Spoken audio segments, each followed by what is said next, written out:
Good evening all of you. Am I audible to you? आवाज येते सर्वांना? हो सर. Okay, thank you.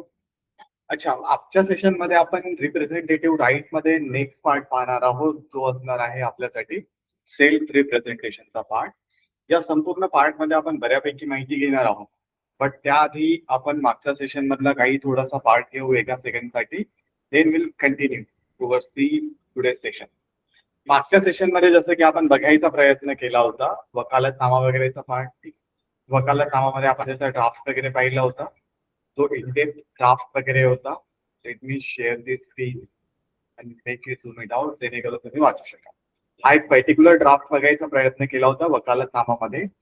यामध्ये इनडेप्थ ज्या काही गोष्टी होत्या त्या आपण यामध्ये इन्क्लूड केल्या होत्या.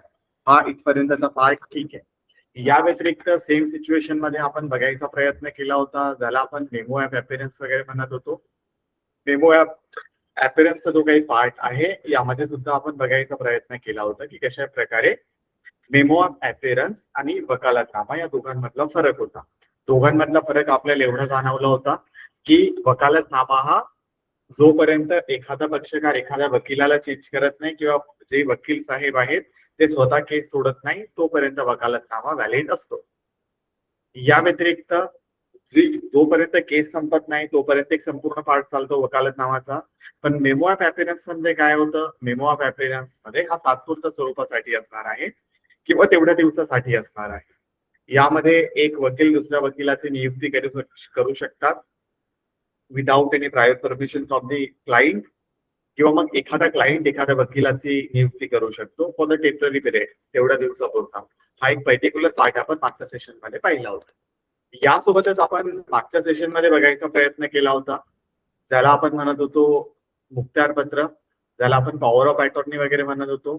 पॉवर ऑफ अटॉर्नी वाल्या पार्ट मध्ये आपण समजून घेण्याचा प्रयत्न केला होता की पॉवर ऑफ अटॉर्नीची ही जी काही सिच्युएशन असते, या अशा सिच्युएशन मध्ये आपण एखाद्या व्यक्तीला त्या ठिकाणी नियुक्त करत असतो आपल्या केसला रिप्रेझेंट करण्यासाठी.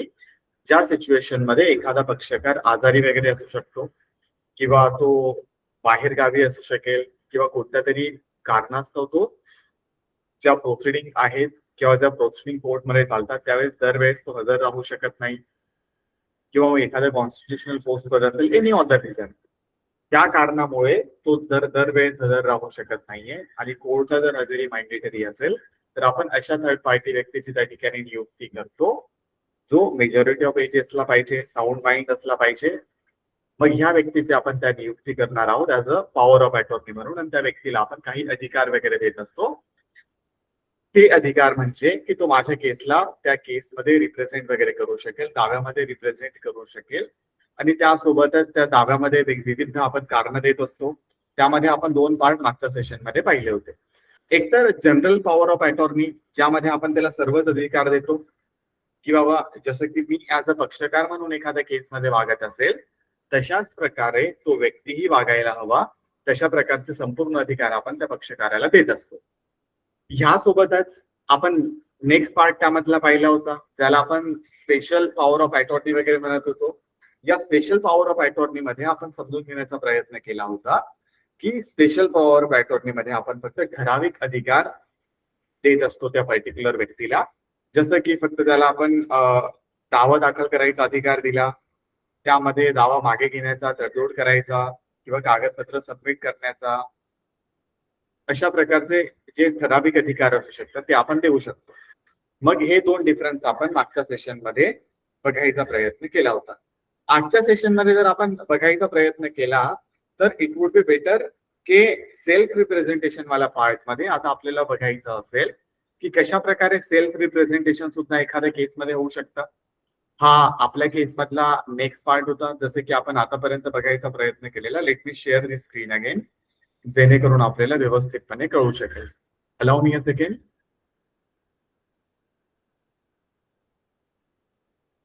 जेणेकरून एका सेकंड मध्ये तुमचा क्लिअर होईल.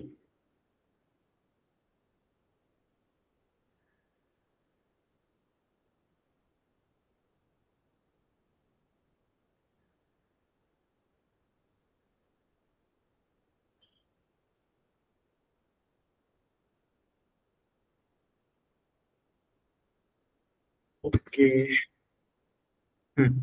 हा एक पर्टिक्युलर पार्ट स्क्रीन विजिबल असेल आता तुम्हाला. ठीक आहे. या पार्ट मध्ये आपण पाहिलं होतं रिप्रेझेंटेशनचे राईट्स. त्यापैकी ऍडव्होकेट होते, लॉयर होते, बॅरिस्टर होते, अटॉर्नी होते. इथला पार्ट ठीक आहे. Now we have to continue with the part ज्याला आपण म्हणत आहोत सेल्फ रिप्रेझेंटेशनचा पार्ट. की कोणत्याही दाव्यामध्ये ऍज अ पर्सन म्हणून माझी स्वतःची केस असेल म्हणून मी कशा प्रकारे हजर राहू शकेल आणि माझ्या केसला रिप्रेझेंट करू शकेल विदाउट एनी ऍडव्होकेट, या संदर्भातली माहिती आपल्याला सेल्फ रिप्रेझेंटेशन वाला पार्ट मध्ये कळते. मग या ठिकाणी कदापि गरजेचं नसतं की एखादा व्यक्ती ऍडव्होकेट असला पाहिजे, त्याच्याकडे सनद असली पाहिजे, 3 वर्षाची लॉ डिग्री असली पाहिजे, 5 वर्षाची लॉ डिग्री असली पाहिजे, अशी काहीही गरज त्याला नसणार आहे. त्याला फक्त एवढीच गरज असते, एकतर त्या पर्टिक्युलर व्यक्तीला कोर्टने लेखी स्वरूपामध्ये परमिशन दिली पाहिजे आणि जो काही ऍडव्होकेसी ऍक्ट असणार आहे त्याचा सेक्शन 32चा जो काही डेफिनेशन असणार आहे किंवा जे काही पर्टिक्युलर ऑर्डर 3 असणार आहे सीपीसीची, त्याचा जो रूल 1 असणार आहे, याचा अंतर्गत या व्यक्तीला सेल्फ रिप्रेझेंटेशनचा चान्स वगैरे मिळतो. बट याचा अर्थ कदापि असा होत नाही की एखाद्या व्यक्तीला आपण जर अशा प्रकारचे अधिकार दिले तर तो तोंड उचलून कधी त्याने कोर्टमध्ये जाऊन प्रॅक्टिस स्टार्ट करावी, असं नसणार आहे. याचं जर आपण उत्तम उदाहरण घेतलं तर मी तुम्हाला पुन्हा स्क्रीन शेअर करतो. चार्ट दाखवला की तुम्हाला व्यवस्थितपणे कळू शकेल. Allow me a second. काय माहितीये का, इथे सकाळपासून लाईट नव्हती ना, त्यामुळे थोडासा प्रॉब्लेम झालाय. त्यामुळे बाकीचं मी प्रिपरेशन लगेच नाही करू शकलो. त्यामुळे हे सगळं चार्ट वगैरे ओपन व्हायला वेळ लागेल. ठीक आहे. हा दिसत असेल चार्ट. ठीक आहे. सेल्फ रिप्रेझेंटेशनचा पार्टचा अर्थ असा असतो, एका व्यक्तीने भलेही त्याच्याकडे लॉची डिग्री नसली तरी सुद्धा तो त्याचा दावा त्या ठिकाणी रिप्रेझेंट करू शकेल. यामध्ये काही गोष्टी समजून घेणं महत्वाचं आहे. एकतर मेजॉरिटी ऑफ एज असला पाहिजे, एकतर मायनर नसला पाहिजे, अनसाउंड माइंड नसला पाहिजे, तर हे अधिकार त्याला प्राप्त होतात. सोबत अजून एक गोष्ट त्या ठिकाणी लक्षात ठेवायचं आहे, सेल्फ रिप्रेझेंटेशनचा पार्ट म्हणजे फक्त सेल्फ रिप्रेझेंटेशन. यामध्ये तो हे सांगू शकत नाही की बाबा मी अमुक अमुक केसमध्ये माझ्या केसला रिप्रेझेंट केलं होतं, त्यामुळे मला आता एक्सपिरियन्स आला आहे की कशा प्रकारे दावे चालवले जातात, कशा प्रकारे आर्ग्युमेंट केलं जातं, युक्तिवाद केला जातो, त्यामुळे मी दुसऱ्या व्यक्तीची सुद्धा केस लढेल. मी माझ्या घरामध्ये माझी आई आहे, माझे छोटे मुलं आहे, बायको आहे, यांची सुद्धा केस मी लढेल. तर तसं नाहीये. सेल्फ रिप्रेझेंटेशन साठी काही रेस्ट्रिक्शन असतात. ते रेस्ट्रिक्शन म्हणजे तो व्यक्ती, हा जो काही व्यक्ती आपल्याला चार्टमध्ये दिसत आहे, हा प्लेंटिफ किंवा हा समोरचा व्यक्ती डिफेंडेंट, ज्याला आपण प्रतिवादी म्हणू, सामनेवाला म्हणू, ज्याच्या विरुद्ध दावा दाखल झालाय, हा व्यक्ती सुद्धा फक्त स्वतःच्याच केसला रिप्रेझेंट करू शकेल. नाहीतर मग आपल्या सारखे जे काही वकील आहेत, ज्युनियर आहेत, यांचे तर जॉबच जायचा, असं कुणीही व्यक्ती प्रॅक्टिस करायला लागेल तर, है ना. त्यामुळे हा एक पार्ट आहे, तो व्यवस्थितपणे समजून घ्यायचा. मग ह्या सिच्युएशन मध्ये जेव्हा आपण अजून काही गोष्टी ऍड करण्याचा प्रयत्न करतो, तर त्या आपण ऍड करू शकू on the basis of following chart. या पर्टिक्युलर सिच्युएशन मध्ये जेव्हा आपण सेल्फ रिप्रेझेंटेशनचा पार्ट पाहतो, त्या सिनॅरिओ मध्ये आपल्याला काही गोष्टी समजून घेणं महत्वाचं असणार आहे. जसं की हा एक पर्टिक्युलर पार्ट, यामध्ये आपण इन पर्सन प्रेझेंटेशन वाला पार्ट म्हणू शकू, सेल्फ रिप्रेझेंटेशन वाला पार्ट म्हणू शकू, किंवा स्वतःची बाजू स्वतःच्या केसमध्ये मांडण्याचा जो काही अधिकार आहे, याबद्दल आपण या ठिकाणी बोलू शकू. मग हा जो काही अधिकार असतो पर्टिक्युलर, हा पर्टिक्युलर अधिकार आपल्याला कायद्याने दिलाय. खास करून कायदेशीर तरतुदीमध्ये आपल्याला ह्या 2 गोष्टी या ठिकाणी बघायला मिळतात. त्यापैकी एक पहिला पार्ट म्हणजे सीपीसीचा जो काही ऑर्डर क्रमांक 3 नियम क्रमांक 1 आहे, ऑर्डर क्रमांक 3 रूल नंबर 1, हा आपल्याला हे दाखवण्याचा प्रयत्न करतो की बाबा एखादा व्यक्ती स्वतःहून किंवा त्याच्या रिप्रेझेंटेशन थ्रू कोर्टमध्ये हजर राहू शकतो. मग ह्याच सिच्युएशन मध्ये हे जे स्वतःहून हजर राहण्याचा अधिकार असतो ना, ह्यालाच आपण या ठिकाणी म्हणत असतो की हा आहे सेल्फ रिप्रेझेंटेशनचा अधिकार, स्वतःच्या केसला स्वतः रिप्रेझेंट करायचा अधिकार. या ठिकाणी रिप्रेझेंटचा अर्थ असणार आहे कोर्टला आपली बाजू जी काही आहे ती मांडून देण्याचा अधिकार, की बाबा कोर्टने काही विचारलं मला तर मी या ठिकाणी युक्तिवाद करू शकेल, आर्ग्युमेंट करू शकेल, अशा प्रकारचा अधिकार असणार आहे. जर तुम्हाला प्रोसिडिंग माहित असेल तर हा सेल्फ रिप्रेझेंटेशनचा अधिकार आपल्याला हे सुद्धा सांगतो की तुम्ही त्या केसमध्ये जी काही प्रोसिडिंग असणार आहे ती सुद्धा करू शकता. जसं की कागदपत्र कशा प्रकारे दाखल करणे तुम्हाला माहित असेल तर ते तुम्ही करू शकता. यामध्ये खास करून रिप्रेझेंटेशन वाला पार्ट मध्ये फक्त रिप्रेझेंटेशन हे असणार आहे. तुम्हाला काही गोष्टी त्या ठिकाणी मांडायच्या असल्या तर तोपर्यंत पार्ट हा रेस्ट्रिक्शन असणार आहे. बट काल अजून एक पार्ट आपण बघायचा प्रयत्न केला होता, ज्यामध्ये आपण हे समजून घेतलं होतं की बाबा या सेल्फ रिप्रेझेंटेशन मध्ये एखादा वकील असेल तोच युक्तिवाद त्या ठिकाणी करू शकतो. मग आता हे नवीन काय आलंय सेल्फ रिप्रेझेंटेशनचा पार्ट, यामध्ये का आपण एखाद्या व्यक्तीला अधिकार देत असू? तर हा जो सिनॅरिओ असतो हा बऱ्याच वेळेस एक्सेप्शनल सिच्युएशन असू शकते, ज्यामध्ये कोर्ट तुम्हाला त्या ठिकाणी लेखी परवाना वगैरे देऊ शकेल, लेखी परवानगी वगैरे देऊ शकेल. त्याच सिनॅरिओ मध्ये या सगळ्या गोष्टी शक्य होणार आहे. प्रत्येक व्यक्ती हे स्वतःहून जाऊन करू शकत नाही, त्यासाठी कोर्टने तुम्हाला एक परवानगी देणं गरजेचं असणार आहे. मग हा पण एक पार्ट या ठिकाणी इम्पॉर्टंट असणार आहे. आणि याच प्रेझेंटेशन मधला जो काही ऑर्डर नंबर 3 रूल 1 आपल्याला सांगण्याचा प्रयत्न करतो की या रिप्रेझेंटेशन मध्ये तुम्ही एकतर स्वतःहून किंवा वकिलांच्या मदतीने किंवा ते पॉवर ऑफ अटॉर्नी आपण पाहिले त्यांच्या मदतीने कोर्ट समोर उपस्थित राहू शकतो. मग हाच एवढा एक पार्ट आहे. यापैकी फक्त आपल्याला सेल्फ रिप्रेझेंटेशन साठी आठवण ठेवायचं आहे की ऑर्डर नंबर 3 रूल 1 यामध्ये नेक्स्ट पार्ट आपल्या समोर येतो. तो नेक्स्ट पार्ट म्हणजे की ऍडव्होकेसी ऍक्टचा जो काही पार्ट आहे त्याचा जो कलम 32 वाला जो काही पार्ट आहे हा आपल्याला अधिकार देतो की आपण जे काही वकील आहेत वकील साहेबांव्यतिरिक्त सुद्धा आपण स्वतःची बाजू कोर्टमध्ये व्यवस्थितपणे मांडू शकतो. हा एक पर्टिक्युलर अधिकार. जसं की ऍडव्होकेसी ऍक्ट मध्ये आपण काल बघायचा प्रयत्न केला, यामध्ये आपण नंबर ऑफ अधिकार ऑफ वकील वगैरे पाहिले. यामध्ये केसला रिप्रेझेंट करायचा अधिकार किंवा केसमध्ये जाताना केसमधून परत येताना अटक न करण्याचा अधिकार सिव्हिल इन नेचरच्या केसेसमध्ये. या व्यतिरिक्त जास्त सिनियर असले तर त्यांचं म्हणणं आधी ऐकून घ्यायला पाहिजे, तो एक अधिकार. हे सगळे अधिकार आपण पाहिले. पण त्यासोबतच ऍडव्होकेसी ऍक्टचा जो काही पार्ट आहे हा भलेही या ठिकाणी वकिलांच्या व्यवसायाच्या संदर्भामध्ये वकिलांच्या प्रोफेशनच्या संदर्भामध्ये नियंत्रण करीत असला तरी सुद्धा न्यायालयामध्ये वकील करण्याचा अधिकार फक्त वकिलांनाच आहे. हे भलेही तेवढं ठीक असलं तरी सुद्धा हा जो काही सेक्शन 32 वाला पार्ट आहे ही इज गिव्हिंग सम अधिकार टू दी न्यायाधीश ऑर द जजेस ऑफ दॅट पर्टिक्युलर कोर्ट की ते एखाद्या व्यक्तीला स्वतःची बाजू मांडण्याच्या त्या ठिकाणी परवानगी देऊ शकतील. पण ही परवानगी असणार आहे विशिष्ट सिच्युएशन मध्ये, ज्यावेळेस कोर्टला असं वाटत असेल की हो हा व्यक्ती आहे हा योग्य प्रमाणे स्वतःची बाजू ऍडव्होकेट व्यतिरिक्त व्यवस्थितपणे मांडू शकेल. मग हा एक पार्ट आहे जो लक्षात ठेवायचा आहे. फक्त कायद्यामध्ये दिलं असेल याचा अर्थ असा नाही की ते जसं तसं फॉलो होतं, नाही. जसं की पार्टिशन वगैरे व्हायला पाहिजे, एखाद्या व्यक्तीचा डेथ झाल्यानंतर त्याच्या नातेवाईकांना सगळी प्रॉपर्टी मिळायला पाहिजे व्यवस्थितपणे हिस्से वाटणे होऊन. पण तसं होतं का? नाही होत. जोपर्यंत तुम्ही स्वतःची बाजू कोर्ट पर्यंत मांडत नाही तोपर्यंत हिस्सा वाटणी वगैरे होत नाही. जसं की सिव्हिल इन नेचरचाच तो प्रकार आहे. कोणताही सिव्हिल तऱ्हेचा अधिकार जोपर्यंत तुम्ही मागत नाही कोर्टमध्ये तोपर्यंत तुम्हाला त्या ठिकाणी दाद मिळणार नाही, मग तो कोणताही अधिकार असला सिव्हिल इन नेचरचा.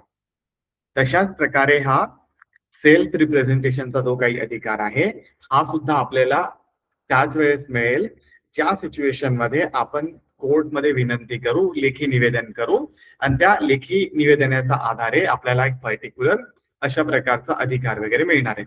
मी तुम्हाला याचा एक पर्टिक्युलर अर्ज वगैरे शेअर करतो. अलाउ मी अ सेकंड, जेणेकरून तुम्हाला थोडंसं लक्षात येईल कशा प्रकारचा अर्ज वगैरे असतो. मग तुम्ही तुमच्या क्लायंटला व्यवस्थितपणे समजू शकता.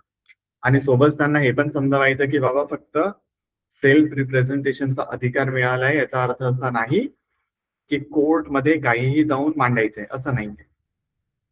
ठीक आहे, allow me a second, open करू द्या मला. अच्छा, स्क्रीन विजिबल आहे का? अर्ज दिसत आहे तुम्हाला?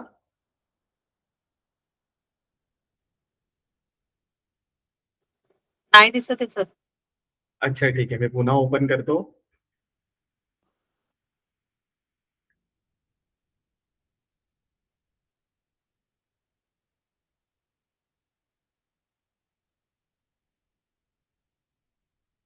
एक सेकंड द्या, थोडासा इंटरनेटचा इश्यू आहे माझ्याकडे त्यामुळे ओपन व्हायला थोडासा वेळ लागत आहे.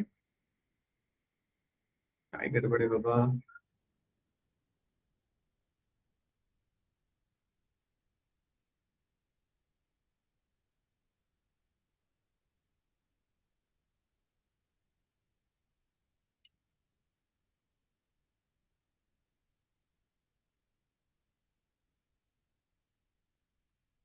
हे आता विजिबल असेल, मला झूम करू द्या, मग मी तुम्हाला दाखवतो. ठीक आहे. हा एक अर्ज आपल्या समोर असणार आहे. या पर्टिक्युलर अर्जामध्ये सेम असणार आहे, यामध्ये काही असं विशेष नाहीये. याला थोडंसं मी झूम आउट केलं तर इट वुड बी बेटर. ठीक आहे. हा एक पर्टिक्युलर अर्ज आहे.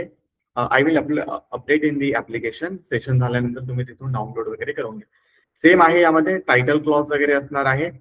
टायटल क्लॉज नंतर हा विशेष प्रकारचा जो काही अर्ज आहे फॉर द सेल्फ रिप्रेझेंटेशन. ठीक आहे. यामध्ये जनरल माहिती वगैरे आपल्याला ऍड करायची असते. ऍज अ क्लायंट म्हणून माझी अमुक अमुक केस आपल्या सन्माननीय जज साहेबांचा कोर्ट वगैरे मध्ये हा खटला सुरू आहे, त्याचा नंबर अमुक अमुक असणार आहे. ही एक पर्टिक्युलर इन्फॉर्मेशन. त्या व्यतिरिक्त या पर्टिक्युलर केसमध्ये जे काही पार्श्वभूमी आहे, तथ्य जे काही आहेत, याची वैयक्तिकरित्या मला सखोल माहिती आहे. हा एक पर्टिक्युलर पार्ट. त्या व्यतिरिक्त अर्जदार याचा आर्थिक परिस्थितीमुळे हा एक पर्टिक्युलर पार्ट असू शकतो किंवा वैयक्तिक कारणांमुळे कोणत्याही खासगी वकिलाला ते नियुक्त करू इच्छित नाहीये. त्यामुळे आपण कोर्टला खास करून विनंती करत असतो की ऑर्डर 3 ऑफ सीपीसी आणि रूल 1 जो काही आहे सीपीसीचा, त्या व्यतिरिक्त जे काही ऍडव्होकेसी ऍक्टचा 62 वाला सेक्शन आहे, याचा अंतर्गत आपण कोर्टमध्ये रिप्रेझेंट करू शकू आणि आपली जी काही बाजू आहे ती भक्कमप्रमाणे कोर्ट समोर कायदेशीररित्या मांडू शकू, ह्याची परमिशन मला द्यावी. अशा प्रकारचा एक पर्टिक्युलर पार्ट असणार आहे.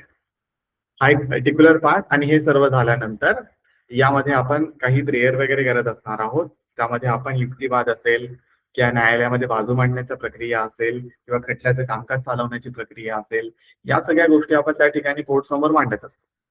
या व्यतिरिक्त ऑदर साईडचा बाजू असल्या नोटीस बजावणे, समन बजावण्यावाला पार्ट असेल किंवा कुठेतरी अर्ज सादर करण्यावाला पार्ट असू शकेल, या सगळ्या गोष्टी आपण त्यामध्ये मेन्शन करतो. आणि हे सर्व झाल्यानंतर एक छोटंसं व्हेरिफिकेशन क्लॉज, ज्याला आपण सत्यापन वगैरे म्हणू शकू, ते द्यायचं असतं. आणि एवढा एक पार्ट संपला की आपल्या अशा प्रकारचा अर्ज वगैरे संपतो. या ठिकाणी जनरली कोर्ट फीस वगैरे नॉर्मली असणार आहे. 5 रुपीज टू 10 रुपीज एक नॉर्मल कोर्ट फीस वगैरे लागते. एवढं झालं की तुम्ही हा अर्ज वगैरे सबमिट करा. देन जे काही जज साहेब असेल ते तुम्हाला चेक करतील whether you are eligible for this particular permission or not. यामध्ये मग तुम्हाला त्या केस बद्दल किती सखोल नॉलेज आहे हे चेक केलं जाईल. तुमचा बॅकग्राऊंड चेक केला जाईल, तुम्ही किती वर्षापासून केस लढत आहात. मग ह्या सगळ्या गोष्टींसोबतच अजून काही गोष्टींची माहिती त्या ठिकाणी कोर्टद्वारे घेण्यात येते. ती पहिली गोष्ट असणार आहे की बाबा तुम्ही जेव्हाही या सगळ्या गोष्टी रिप्रेझेंट करणार आहात, त्यामध्ये whether you are eligible under CPC वाला जो काही पार्ट आहे, ऑर्डर 3 रूल 1 वाला पार्ट, आणि या व्यतिरिक्त या ठिकाणी क्रॉस चेक केला जाईल ऍडव्होकेसी ऍक्टचा सेक्शन 32 वाला पार्ट. मग या ठिकाणी काय क्रॉस चेक केलं जातं जनरली, तर या ठिकाणी क्रॉस चेक केलं जातं की खरंच हा व्यक्ती याच केसमधला आहे का, ही एक पहिली सिच्युएशन. खरंच हा मेजॉरिटी ऑफ एज आहे का, ही सेकंड सिच्युएशन. हा साऊंड माइंड आहे का, ही थर्ड सिच्युएशन. आणि अशा प्रकारचा एक पूर्ण मामला असणार आहे. सोबतच या व्यक्तीला किती नॉलेज असणार आहे. मग हे नॉलेज डिरेक्टली कोर्टला कशा प्रकारे कळू शकेल, एकतर ह्या व्यक्तीचा अर्जावरून ते त्याचं क्वालिफिकेशन वगैरे चेक करू शकतील किंवा त्याच्या बोलण्याच्या पद्धतीवरून ते कळू शकेल किंवा त्याला किती नॉलेज असणार आहे हे तर डिरेक्टली त्याला प्रश्न विचारल्यानंतरच कळणार आहे. मग या सगळ्या गोष्टी ते जज साहेब आहेत ते चेक करू शकतात आणि त्या बेसवर किंवा त्यांचा सेल्फ रिकग्नायझेशनच्या बेसवर, जसं की एखादा व्यक्ती आहे तो प्रॅक्टिसमध्ये होता बऱ्यापैकी, जसं की एखादा पोलीस अधिकारी वगैरे असतात, त्यांना लिगल नॉलेज असणार आहे, भलेही त्यांच्याकडे वकिलीचं सर्टिफिकेट नसलं, but they have a legal knowledge. मग अशा सिच्युएशन मध्ये सुद्धा त्यांना परमिशन वगैरे दिली जाते त्यांच्या पर्सनल केसेसमध्ये फॉर द सेल्फ रिप्रेझेंटेशन वाला part, because they aware about all this procedure and all. या व्यतिरिक्त समजा एखादे जज साहेबच असले आणि त्यांच्याच विरोधात केस असली, मग ते सुद्धा ते also have a legal knowledge. मग ते सुद्धा विदाऊट एनी वकील स्वतःच्या केसला त्या ठिकाणी रिप्रेझेंट करू शकतील. बऱ्यापैकी लॉयर वगैरे असतात, त्यांच्याकडे आपण बघायचा प्रयत्न केला होता की फक्त त्यांच्याकडे काय असणार आहे, लॉची डिग्री वगैरे असणार आहे. फक्त त्यांनी सनद वगैरे घेतली नाहीये म्हणून त्यांना आपण ऍडव्होकेट म्हणत नाहीये. मग हे सुद्धा व्यक्ती स्वतःच्या केसला रिप्रेझेंट करू शकतात because they have a legal knowledge, they have a legal background. तशाच प्रकारे एखादा बॅरिस्टर असेल, एखादा एज्युकेटेड पर्सन असेल, हे सगळे व्यक्ती सुद्धा त्यामध्ये सामील होतात. मग एवढा सगळा एक पार्ट असणार आहे आणि हा जो काही अर्ज आपण या ठिकाणी पाहिला, या अर्जाच्या बेसवर आपण हा अर्ज कोर्टमध्ये सादर करू शकतो आणि या अर्जाच्या बेसवर मग कोर्ट त्याची सुनवाई करेल आणि एक सुनवाई नंतर कोर्ट त्या ठिकाणी ऑर्डर वगैरे पास करेल. एखाद्या समोरच्या पक्षकाराला जर असं वाटलं की काही ऑब्जेक्शन घ्यावं त्याने, तर तो ऑब्जेक्शन घेऊ शकतो. पण त्याला वाटलं की काय ऑब्जेक्शन घेऊन फायदा नाही, हा स्वतःची केस लढत आहे, हा हरणारच आहे, कारण की हा तर वकील नाहीये, मग तो नाही करत बऱ्याच वेळेस ऑब्जेक्शन वगैरे. बट तो करू शकतो, ते त्या समोरच्या पक्षकाराला अधिकार आहेत.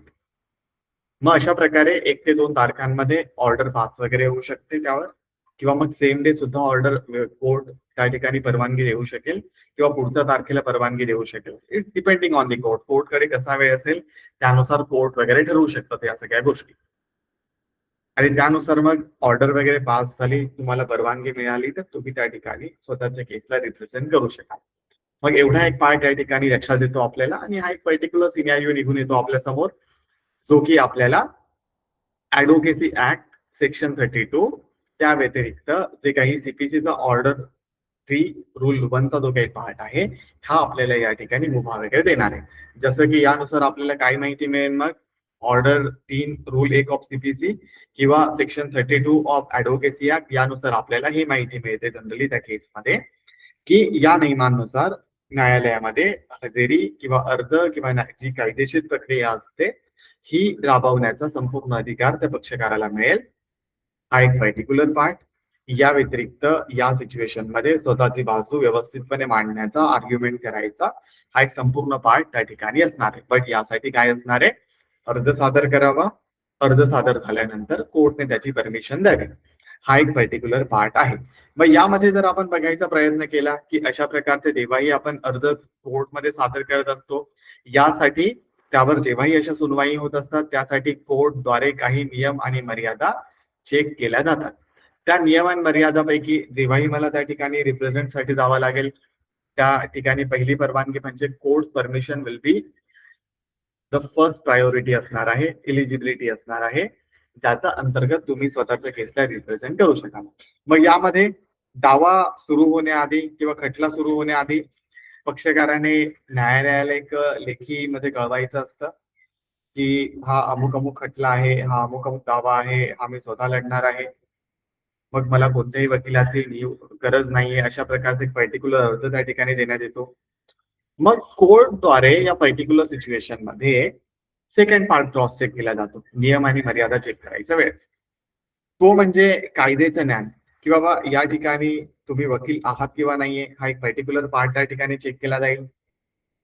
मग हे नियम आणि पुरावा कायदे जे काही आहेत हे तुम्हाला जमतात का, इव्हिडन्स ऍक्ट जे काही आहे किंवा सध्याचा जो काही नवीन इव्हिडन्स असणार आहे त्याला आपण भारतीय साक्ष अधिनियम म्हणत आहोत, ह्याबद्दल तुम्हाला अधिकार आहे की तुम्हाला माहिती आहे का, अधिकार नाही, त्याबद्दल माहिती आहे का, हा एक संपूर्ण पार्ट. म्हणजे काय आहे, ऍज अ वकील म्हणून भलेही तुम्ही त्या ठिकाणी बिहेव करत असाल, बट प्रोसिजरल लॉ जो काही पार्ट आहे, इव्हिडन्सचा प्रोसिजरल लॉ असेल, भारतीय साक्ष अधिनियम असेल आणि आधीचा जो काही इव्हिडन्स ऍक्ट होता त्याचा अंतर्गत न्यायालयीन प्रक्रिया, त्यामध्ये सिव्हिल प्रोसिजर कोड वाला पार्ट, ह्या अंतर्गत तुम्हाला सगळ्या गोष्टी माहीत आहेत का, लॉ ऑफ इव्हिडन्स माहीत आहे का, सीपीसी माहीत आहे का, या सगळ्या गोष्टी त्या ठिकाणी चेक केल्या जातात. आणि मग हेच एक जमेची बाजू असू शकते कोर्टसाठी की या बेसवरच कोर्ट त्या ठिकाणी डिसिजन वगैरे देणार आहे.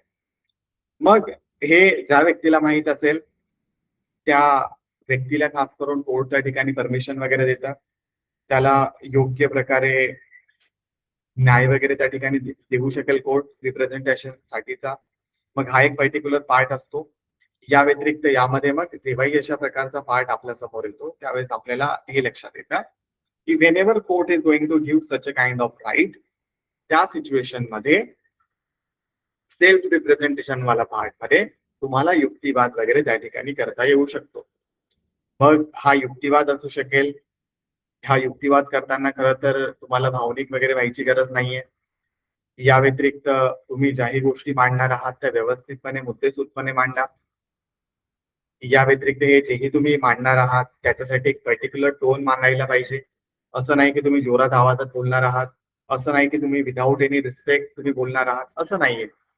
म्हणजे इन जनरल न्यायालयामध्ये जे शिष्टाचार चालणार आहे किंवा न्यायालयाचा जो काही अवमान तुम्ही करू शकत आहात तो टाळायला पाहिजे. असं नाही की इमोशन्सच्या भरामध्ये वाहून काहीतरी बोलायचं. सनी देओल सारखं तारीख पे तारीख करत तो बाक वगैरे असतो ठोकायचा नाहीये कोर्टमध्ये जाऊन. ते फक्त मूवी मध्ये चालणार आहे. मग या सगळ्या गोष्टी असणार आहेत. या सगळ्या गोष्टींवर कोर्ट व्यवस्थितपणे लक्ष देतं आणि ऑन दिस पर्टिक्युलर बेसिसच त्या ठिकाणी कोर्ट व्यवस्थितपणे डिसिजन वगैरे पारित करणार आहे. मग मुद्दा परत या ठिकाणी येतो की बाबा हा सेल्फ रिप्रेझेंटेशन राईट मध्ये एखाद्या व्यक्तीला आपण या ठिकाणी अधिकार देत आहोत युक्तिवादा संदर्भातला. बट सेम सिच्युएशन मध्ये जेव्हा आपण या ठिकाणी हा एक पार्ट पाहिला होता for the power of attorney. Power of attorney सुद्धा रिप्रेझेंटेशन राईट बद्दल बोलत आहे. फक्त हे रिप्रेझेंटेशन आपण एका थर्ड पार्टी व्यक्तीला देत आहोत जो मेजॉरिटी ऑफ एज असला पाहिजे, तो साऊंड माइंड असला पाहिजे, बौद्धिकरित्या त्याची क्षमता असली पाहिजे एखादा डिसिजन घेण्याची, आणि त्या व्यक्तीला मग आपण त्या ठिकाणी पॉवर ऑफ अटॉर्नी देतो. म्हणजे we are delegating the power to him. What kind of power? मग या पॉवर म्हणजे काय आहे? खटल्यामध्ये उपस्थित राहणे, दाव्याला जबाब देणे, प्रति जबाब देणे, अर्ज दाखल करणे, अपील दाखल करणे, एफिडेव्हिट दाखल करणे किंवा मग स्वाक्षरी करणे त्यामध्ये, अशा प्रकारचे अधिकार. एखाद्या वेळेस ऍडव्होकेटला चेंज करणे, ऍडव्होकेटची नियुक्ती करणे, वकालतनाम्यावर साईन करणे, विटनेसेस म्हणून हजर राहणे, जबाब देणे, या सगळ्या गोष्टी. फक्त यामध्ये एक पार्टची कमी होती, ती म्हणजे पॉवर ऑफ अटॉर्नी वाल्या पार्ट मध्ये सगळे अधिकार आपण त्यांना देतो. सेल्फ रिप्रेझेंटेशन मध्ये फक्त एक अधिकार देत नाही, तो म्हणजे त्या पर्टिक्युलर केसमध्ये त्या केसला रिप्रेझेंट करताना युक्तिवाद करायचा अधिकार, आर्ग्युमेंट करायचा अधिकार. मग हा एक थोडीशी तफावत असू शकते मुखत्यारपत्रामधली आणि सेल्फ रिप्रेझेंटेशन वाल्या पार्ट मध्ये. हे सुद्धा सगळे रिप्रेझेंटेशनचेच पार्ट आहेत, बट रेस्ट्रिक्शन आहेत मुखत्यारपत्रवाल्या पार्ट मध्ये, पॉवर ऑफ अटॉर्नी वाल्या पार्ट मध्ये. मग हा एक पार्ट संपल्यानंतर एवढंच लक्षात ठेवायचंय, स्वतः रिप्रेझेंट करत आहात म्हणजे कायद्याला हे मान्य आहे की हा बाबा तुम्हाला तुमचीच केस आहे म्हणजे तुम्हाला जास्त माहिती असेल, त्यामुळे कोर्ट त्या ठिकाणी युक्तिवाद करायची मुभा तुम्हाला व्यवस्थितपणे देणार आहे ऍज कम्पेअर टू एखादा पॉवर ऑफ अटॉर्नी ज्यामध्ये आपण एखाद्या थर्ड पार्टी व्यक्तीची नियुक्ती त्या केसला रिप्रेझेंट करण्यासाठी करून घेणार आहोत. मग हा पण एक पार्ट आहे इम्पॉर्टंट जो आपण या ठिकाणी समजून घेणार आहोत. मग ह्या सिच्युएशन मध्ये पुढचा पार्ट आपल्या समोर येतो, तो म्हणजे असणार आहे की सेल्फ रिप्रेझेंटेशन बद्दल सुप्रीम कोर्टचे जे काही रिसेंट निकाल आहेत त्या रिसेंट निकालांमध्ये आपल्याला कोणत्या कोणत्या गोष्टी माहिती असतात किंवा त्यांच्याबद्दल माहिती वगैरे मिळते. यामध्ये जास्त इन डेप्थ न जाता आपला फक्त फोकस असणार आहे की कशा प्रकारे आपण या पर्टिक्युलर सिनॅरिओ मध्ये, अलाउ मी अ सेकंड,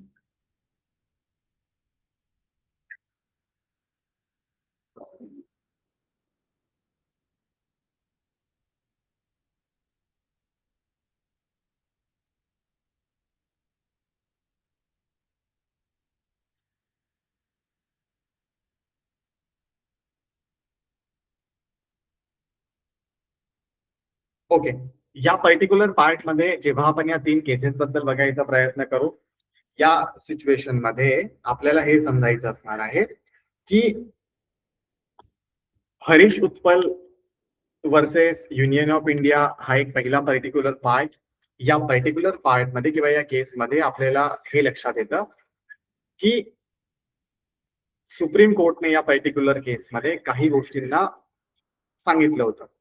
त्यापैकी स्पष्ट केलेल्या गोष्टी आहेत की जर संविधानाने आणि कायद्याने पक्षकाराला इन पर्सन लढण्याचा अधिकार दिला असला तरी हा अधिकार पर्टिक्युलरली मर्यादित असणार आहे. यामध्ये असं नाही की बाबा सगळ्याच गोष्टी तुम्ही त्या केसेसमध्ये करू शकाल. मग ह्याच्या रेस्ट्रिक्शन बद्दल आपण काही गोष्टी जर या ठिकाणी समजून घेण्याचा प्रयत्न केला तर मुख्य मुद्दा या पर्टिक्युलर केस मधला असा होता किंवा असा असू शकेल या जजमेंटच्या आधारावर की जर स्वतः खटला लढणारी व्यक्ती, जर त्याला लिगल नॉलेजची कमी असेल, लिगल नॉलेजची कमतरता असेल आणि जर ती लढणारी व्यक्ती सेल्फ रिप्रेझेंटेशन करत असेल आणि त्यामुळे जर न्यायालयाचा वेळ वाया जात असेल विनाकारण कायदेशीर प्रक्रियेचा दुरुपयोग होत असेल, भलेही तुम्हाला अधिकार दिला असता, तुम्ही त्या अधिकाराचा वापर करत आहात, तर याचा अर्थ असा नाही की प्रत्येक गोष्ट तुम्हाला समजावी लागत आहे कोर्टद्वारे, त्यामुळे न्यायालयाचा वेळ वाया जात आहे, न्यायालयाचा अमूल्य वेळेचा दुरुपयोग होत असेल.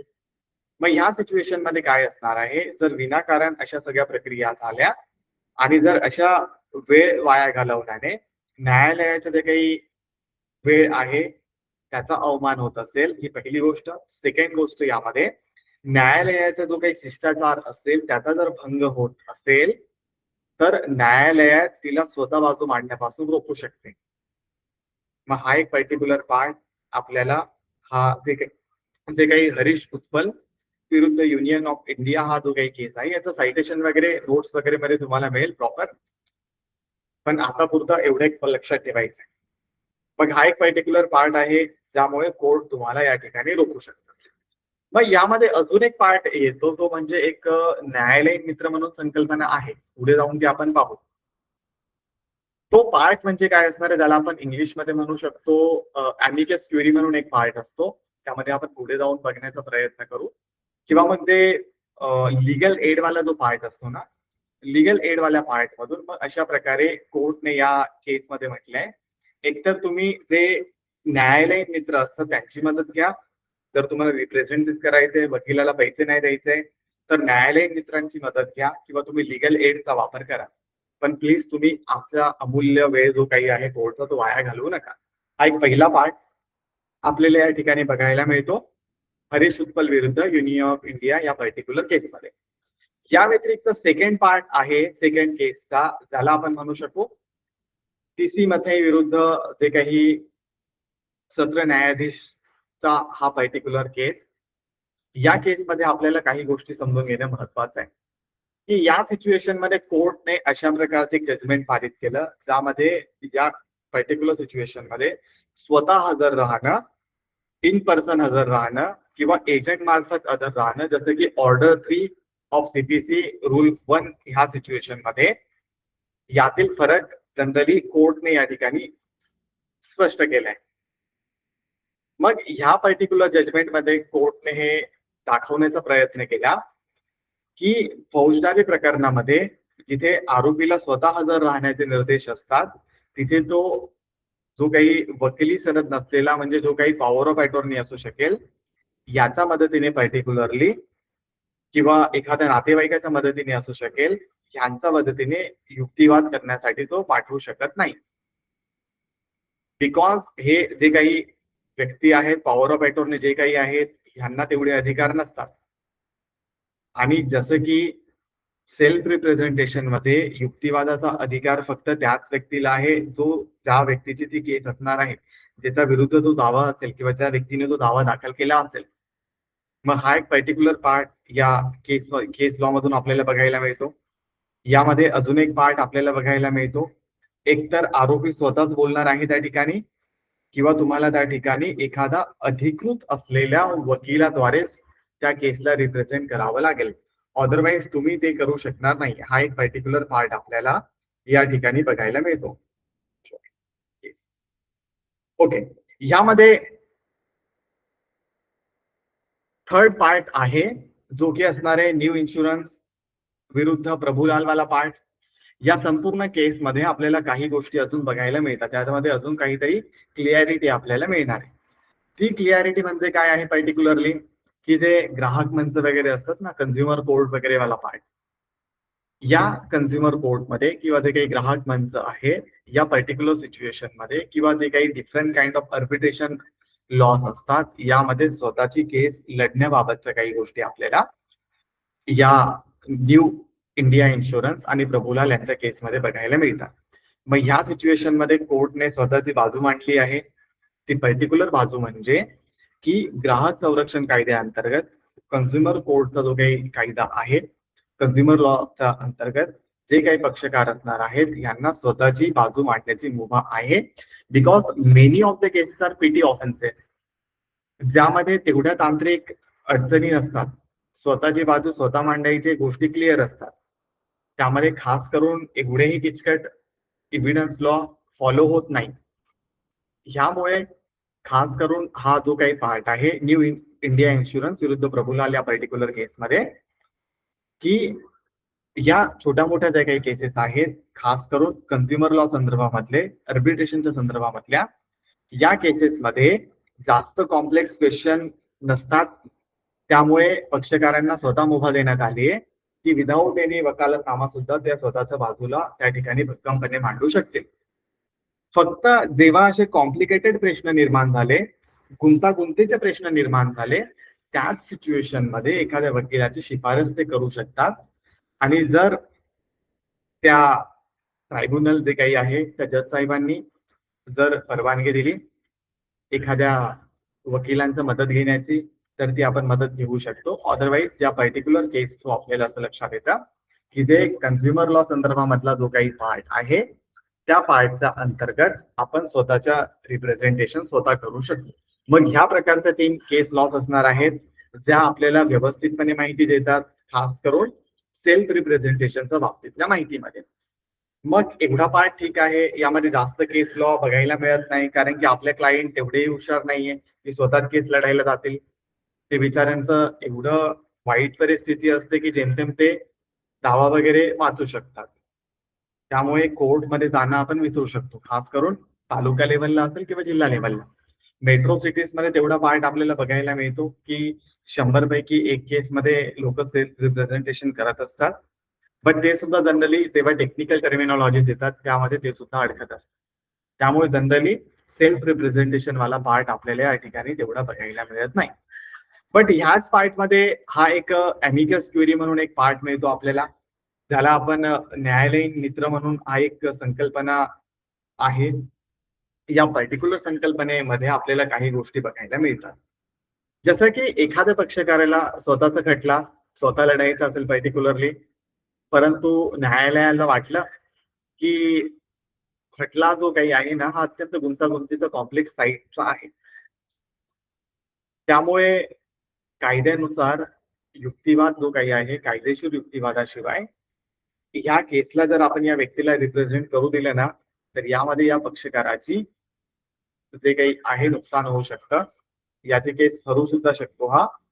मग ही जी काही शक्यता आहे ही नाकारताही येऊ शकत नाही, कारण की खटला तेवढा गुंतागुंतीचा आहे.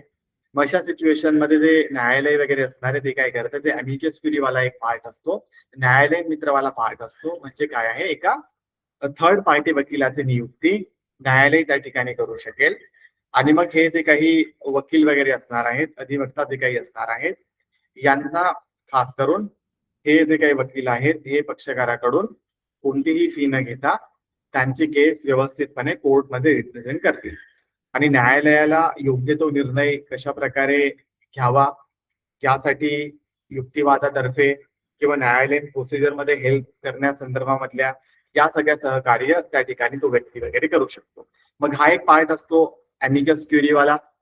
यासाठी रिप्रेझेंटेशन वाला पार्ट जर आपण बघायचा प्रयत्न केला तर खास मध्ये जेव्हा आपण कोर्टमध्ये रिप्रेझेंटेशनसाठी जातो अॅमिकस क्युरीच्या अंतर्गत, यामध्ये जे खास करून जे ज्युनियर ऍडव्होकेट वगैरे असतात ना, त्यांच्याकडे जास्त केसेस वगैरे नसतात आणि त्या व्यक्तींचं जज साहेबांसोबत व्यवस्थितपणे बोलणं चालणं असेल, अशा व्यक्तींना खास करून त्याच्या केसेसमध्ये नियुक्त वगैरे केलं जातं. आणि त्यांच्या मदतीने मग कोर्ट त्या एखाद्या पक्षकाराला मदत वगैरे करत असते की बाबा तुम्ही आता या संपूर्ण केसेसमध्ये मदत करा या पर्टिक्युलर पक्षकाराची, जेणेकरून हा स्वतःच्या केसला व्यवस्थितपणे त्या ठिकाणी मांडू शकेल. So this will be the better part. यामध्ये आपण बघायचा प्रयत्न केला फॉर द सेल्फ रिप्रेझेंटेशन. ठीक आहे. या पार्ट व्यतिरिक्त आपण पुढचा पार्ट जर बघायचा प्रयत्न केला तर नेक्स्ट रेंट आणि गार्डियन हा सुद्धा self represent not self representation, representation मधलाच पार्ट होता. ठीक आहे. या पार्टला जर आपण एक्सप्लेन करायचा प्रयत्न केला तर कशा प्रकारे होता, एनीवन गेस? आपण हा पार्ट आधी पण कव्हर केलाय पहिल्या दुसऱ्या सेशन मध्ये. काय होतं यामध्ये? मायनर व्यक्ती होता,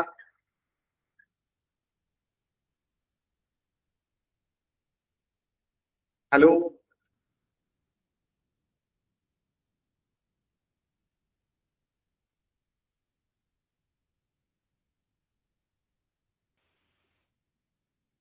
आवाज येते का माझा? अच्छा, नेक्स्ट फ्रेंड आणि गार्जियन म्हणजे काय होतं आठवत नाहीये? अच्छा ठीक आहे, मी तुम्हाला परत स्क्रीन शेअर करतो जेणेकरून तुम्हाला आठवण येईल. म्हणजे आपला हा जो काही पार्ट आहे ना रिप्रेझेंटेशन वाला, आपण पुन्हा रिवाइज वगैरे करू शकतो. अलाउ मी मायनर साठीच आहे ना सर हे? हो, मायनर साठी. आणि अजून एक पार्ट होता त्यामध्ये अनसाउंड माइंड अनसाउंड माइंड. हा, यामध्ये काय काय होतं? अरे बाबा, wait wait wait wait wait weight.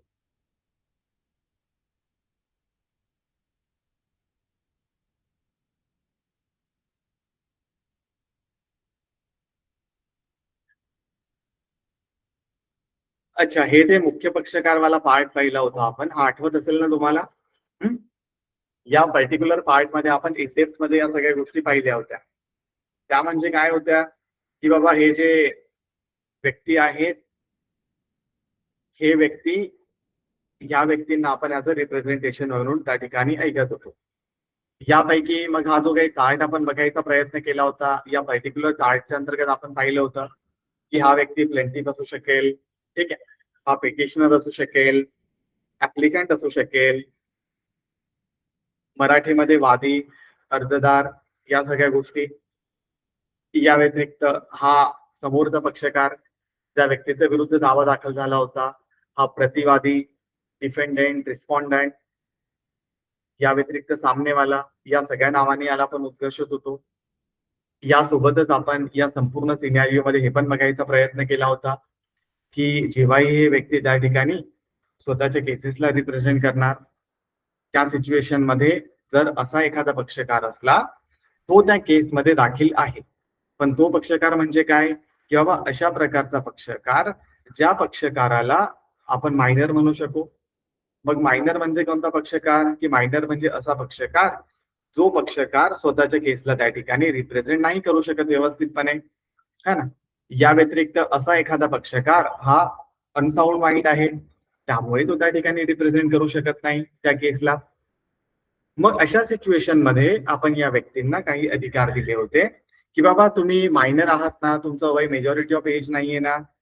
मग अशा सिच्युएशन मध्ये किंवा मग अशी एखादी असा एखादा सिनॅरिओ, ज्या सिनॅरिओ मध्ये एखादा अनसाउंड माइंड असला, जो स्वतःच्या बौद्धिक क्षमतेमध्ये नाहीये, असा एखादा व्यक्ती असेल, या सिच्युएशन मध्ये आपण जे काही मेजॉरिटी ऑफ एज वाले व्यक्ती असले, ज्यांचं वय मेजॉरिटी ऑफ एज वाला असलं, 18 पेक्षा जास्त असलं, जे इम्पार्शियल असले, कोर्टला वाटले की हा हे यांची मदत करू शकतात, अशा व्यक्तींच्या मदतीने आपण त्यांची जी काही केस रिप्रेझेंट करत असतो, त्या सिच्युएशन मध्ये या ज्या काही दोन टर्मिनॉलॉजीज आहेत, त्या दोन टर्मिनॉलॉजीज या ठिकाणी येत होत्या.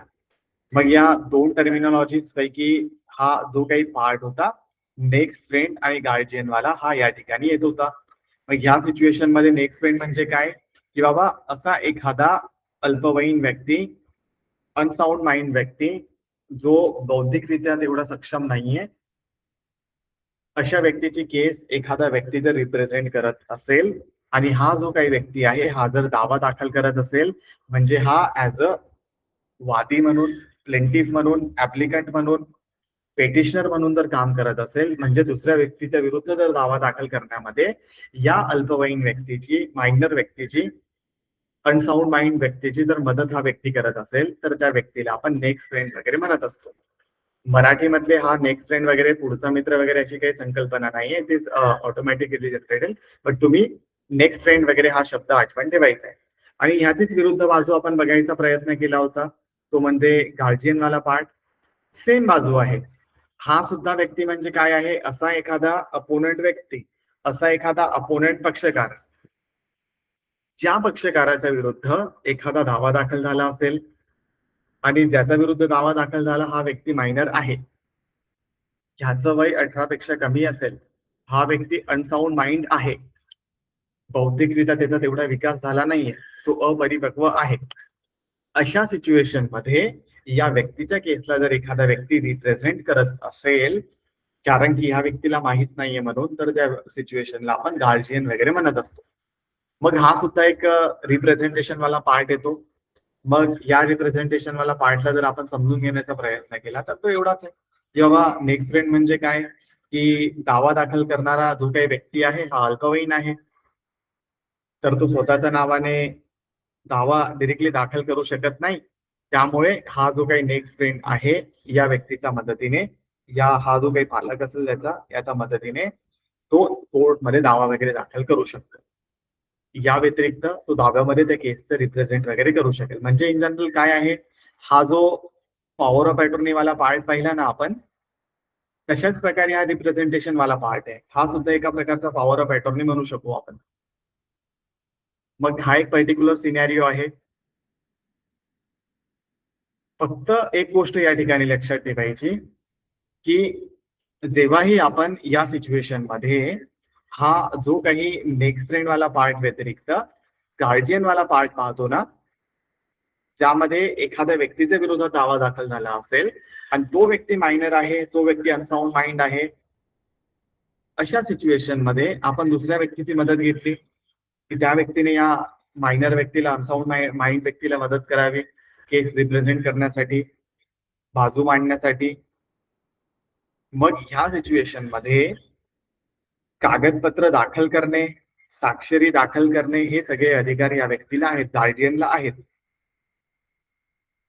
या व्यतिरिक्त एक गोष्ट या ठिकाणी क्लिअर असायला पाहिजे, ती म्हणजे कोणतीही सिच्युएशन आली, भलेही या गार्डियन व्यक्तीला हे सगळे अधिकार असले, साईन करावी, कागदपत्र दाखल करावे, एव्हिडन्स दाखल करावे, अर्ज दाखल करावे, अपील दाखल करावी, वकिलांची नियुक्ती करावी, पण हे व्यक्ती कोर्टच्या पूर्व परवानगीशिवाय त्या केसला मागे घेऊ शकत नाही, त्या केसमध्ये तडजोड करू शकत नाही.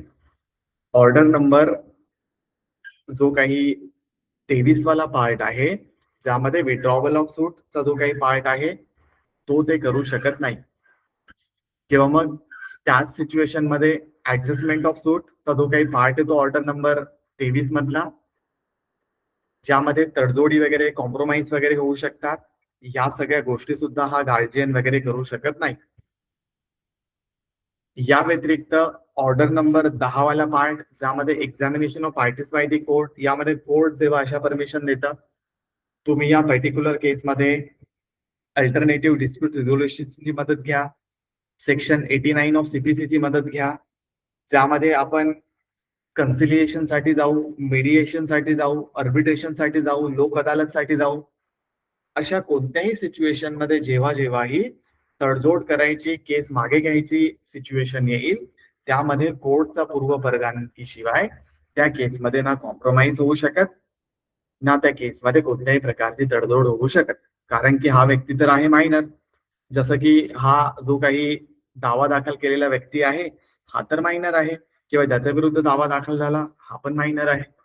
मग हा ज्याच्या विरुद्ध दावा वगैरे दाखल झाला हा या ठिकाणी हे सांगू शकत नाही की बाबा हा तर छोटा आहे, याच्या वतीने मी या ठिकाणी केस रिप्रेझेंट करत आहे, मी याचा पालक म्हणून संबोधला जाईल, गार्डियन म्हणून संबोधला जाईल, त्यामुळे ह्याची केस प्लीज मागे घ्या, याच्या केसमध्ये तडजोड करा, याच्या केसमध्ये कॉम्प्रोमाइज करा, असं हा व्यक्ती सांगू शकत नाही जोपर्यंत कोर्ट त्याला परवानगी देत नाही तोपर्यंत. अदरवाईज काय होईल मग, की बाबा हा तर आहे मायनर, हा तर आहे अनसाउंड माइंड, आणि हा व्यक्ती असला मेजॉरिटी ऑफ एज वाला, तर हा व्यक्ती काय करू शकतो, या साहेबांना पैसे खाऊ घालेल गार्डियनला. आणि भारतामध्ये पैशाची कमी अशीही आहे, कुणीही विकलं जातं पैसे दिले की. मग थोडेसे पैसे काय दिले आणि या व्यक्तीने केस मागे काय घेतली, सेम आहे. हा व्यक्ती तर छोटा आहे, हा तर अनसाउंड माइंड आहे, याला तर कळणारही नाही की तिथं दाव्यामध्ये नेमकं काय झालं, त्याच्या विरुद्ध दावा जो दाखल झाला त्यामध्ये काय झालंय. तो हा एक संपूर्ण पार्ट आहे जो आपल्याला या संपूर्ण सिनेरिओ मध्ये लक्षात ठेवायचा आहे, ज्यामध्ये हे रिप्रेझेंटेशन वाला पार्ट आपल्याला बघायला मिळतो. मग हा रिप्रेझेंटेशन वाला पार्ट सुद्धा आपल्याला जो काही पर्टिक्युलर सिनेरिओ आहे, ज्यामध्ये आपण ऑर्डर नंबर 3 रूल 1 वाला जो काही पार्ट पाहिला, त्याच्या अंतर्गत हे सगळे रिप्रेझेंटेशन वाले पार्ट येणारे, नेक्स्ट फ्रेंड आणि गार्जियन वाला हा सुद्धा पार्ट. मग हा एक पर्टिक्युलर सिनेरिओ आहे ज्यामध्ये आपल्याला हे जे काही पार्ट आहे ह्याच्या संदर्भामध्ये माहिती वगैरे मिळते, ज्यामध्ये नेक्स्ट फ्रेंड आणि गार्जियन हे सर्व पार्ट वगैरे क्लिअर होतात. मग ह्या पार्टला जेव्हा आपण समजण्याचा प्रयत्न करतो, त्यानंतर आता आपल्यापर्यंत क्लिअर सिच्युएशन झाली असेल. ती क्लिअर सिच्युएशन म्हणजे काय, की whenever I have to represent the case before the court, I have to take the help from the advocate. अधिवक्त्यांची मला मदत घ्यायची, त्यांच्या मदतीने मला दावा दाखल करायचा आहे. या व्यतिरिक्त जे बाकीचे जेवढेही व्यक्ती आहेत हे आपल्यासाठी नेग्लिजिबल असणार आहे सध्याच्या सिच्युएशन मध्ये. पण तरी सुद्धा नेग्लिजिबल सांगून चालणार नाहीये. प्रत्येकाचे वेगळे वेगळे इम्पॉर्टन्स आहेत आपल्या सिच्युएशन मध्ये. जसं की हे जे वकील साहेब आहेत ज्यांना आपण लॉयर म्हणत आहोत, ज्यांच्याकडे फक्त नावाची लॉची डिग्री आहे, यांना सुद्धा लिगल नॉलेज आहे.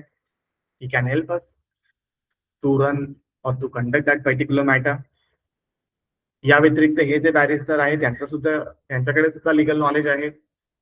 हे जे अटॉर्नी आहेत या सिच्युएशन मध्ये हे सुद्धा कामाचे आहेत, हे सुद्धा वकालतनामा दाखल करू शकतात if you have a advocate's degree, सनद असली तर.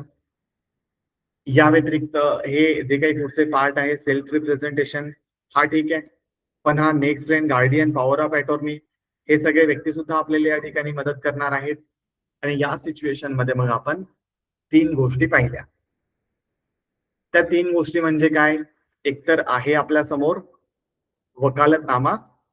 ठीक आहे, वकालतनामा आपण बघायचा प्रयत्न केला. वकालतनामा व्यतिरिक्त आपण या ठिकाणी बघायचा प्रयत्न केला ज्याला आपण म्हणत होतो मेमो ऑफ अपीअरन्स वाला पार्ट. जसं की हा एक पर्टिक्युलर पार्ट तुम्हाला स्क्रीन विजिबल असेल तर हा सेकंड पार्ट आपण बघायचा प्रयत्न केला. वकालतनामा नंतर memo of appearance, memo of appearance नंतर हा पॉवर ऑफ अटॉर्नी, मुखत्यार पत्र ज्याला आपण म्हणत आहोत. ह्या सगळे तिन्ही गोष्टी आपण बघायचा प्रयत्न केला.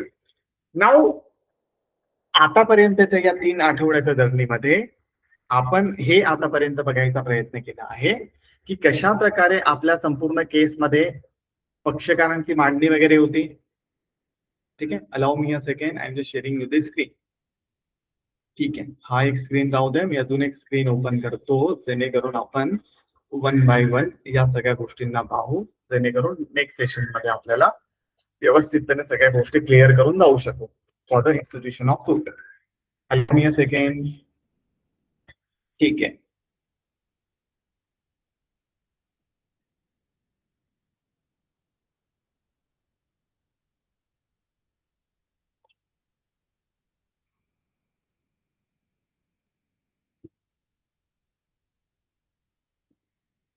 ओके.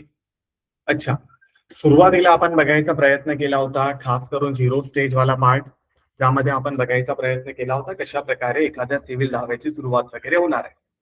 सो या सिव्हिल दाव्याच्या सुरुवातीसाठी आपण हे चेक केलेलं की जेव्हाही एखाद्या सिव्हिल दाव्याची सुरुवात होईल, एखाद्या सिव्हिल केसची सुरुवात होईल, त्याची सुरुवात खरं तर आपल्यासाठी 0 स्टेप पासून व्हायला पाहिजे. म्हणजे सुरुवातीला एक वाद वगैरे उद्भवला पाहिजे 2 पक्षकारांमध्ये.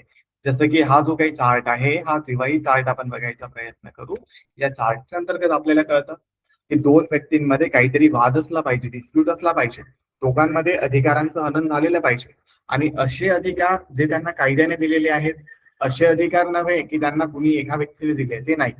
जे कायद्याने दिलेले अधिकार आहेत त्या अधिकारांचं जर हनन होत असेल तर त्या सिच्युएशनला आपण म्हणू शकतो की हो, आता या ठिकाणी लिगल दावा वगैरे दाखल होऊ शकतो, सूट वगैरे फाईल होऊ शकते.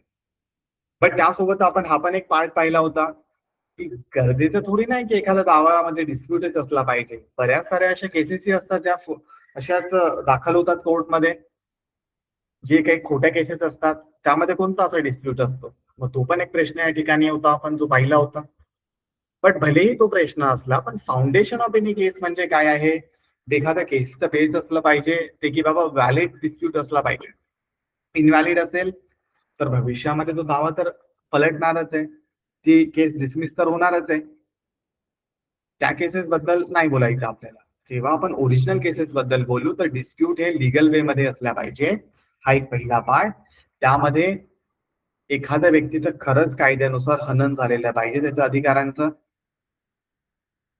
हे सर्व झाल्यानंतर पुढे आपण बघायचा प्रयत्न केला, या गोष्टीला आपण 0 स्टेज देत होतो की 0 स्टेज असेल, 0 जिथून सुरुवात झाली आहे केसची.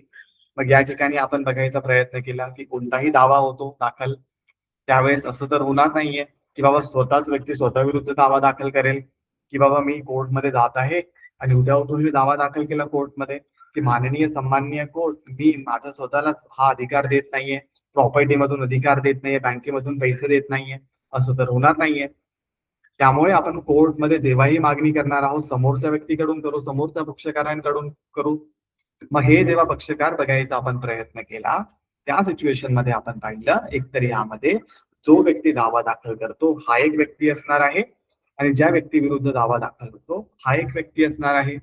मग ह्या सिच्युएशन साठी आपण बघायचा प्रयत्न केलेला अशा प्रकारे दाव्यातील पक्षकार वगैरे, म्हणजे दाव्यातील पक्षकारांमध्ये मुख्य पक्षकार आपण बघायचा प्रयत्न केला होता. एकतर प्रतिवादी.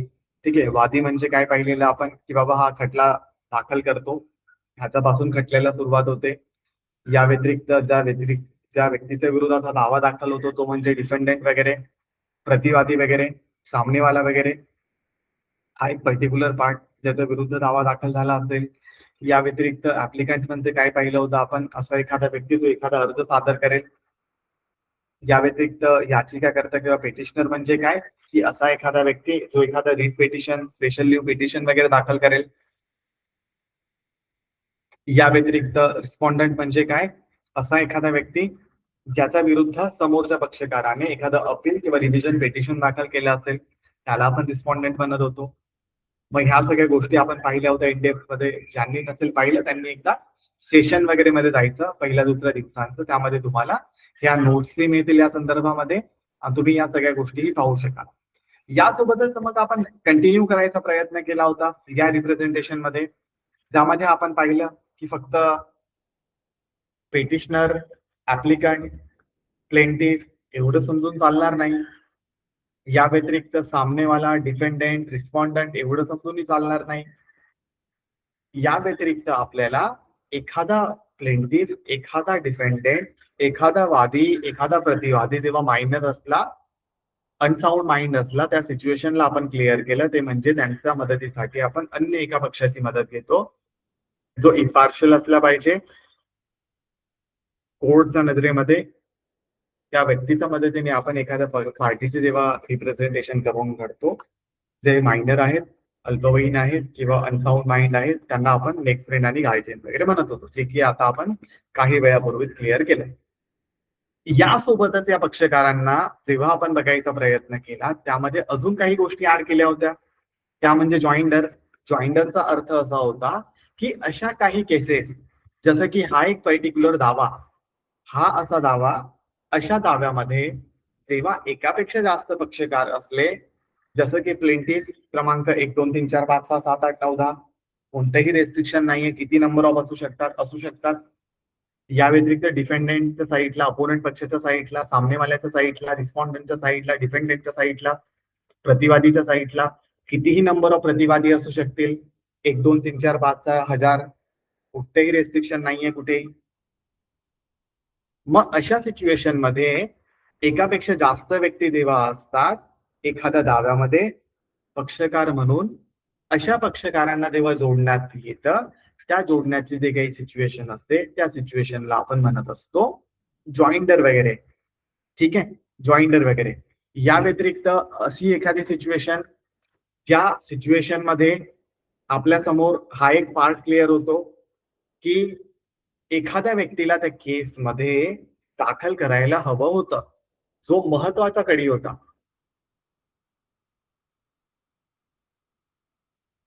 Allow me a second.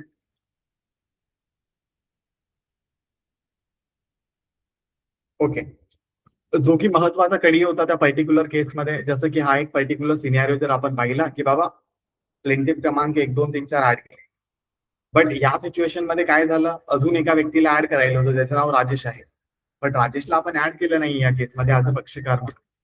मग तो पक्षकार या साईडचा असू शकेल, या साईडचा असू शकेल, कोणत्याही साईडचा असू शकेल. मग हा जो सिनेरिओ असतो ज्यामध्ये एखाद्या व्यक्तीला ऍड करणं आवश्यक असतं पण त्याला ऍड केलं जात नाहीये ऍज अ पक्षकार म्हणून, आणि ज्याची आवश्यकता आहे त्या केसमध्ये पक्षकार म्हणून, आणि ज्याच्या अबसेंट मध्ये जोही निकाल देईल त्याचा जो काही परिणाम असेल तो संपूर्ण केसवर होईल जर त्याचा आपण ऐकून घेतलं वगैरे नाही तर. मग अशा सिच्युएशन मध्ये हा जो काही सिनॅरिओ असतो हा पक्षकार ज्याला ऍड केलं गेलं नाहीये आणि जो इम्पॉर्टंट दुवा आहे या केसच्या पक्षकारांमधला, या सिच्युएशनला आपण म्हणत असतो नॉन जॉईंडर वगैरे. आणि याच व्यतिरिक्त अजून एक पार्ट तो म्हणजे असणार आहे मिस जॉईंडर. मिस जॉईंडरचा अर्थ आपण पाहिला होता. असा एखादा सिनॅरिओ ज्या सिनॅरिओ मध्ये हा जो काही पक्षकार आहे हा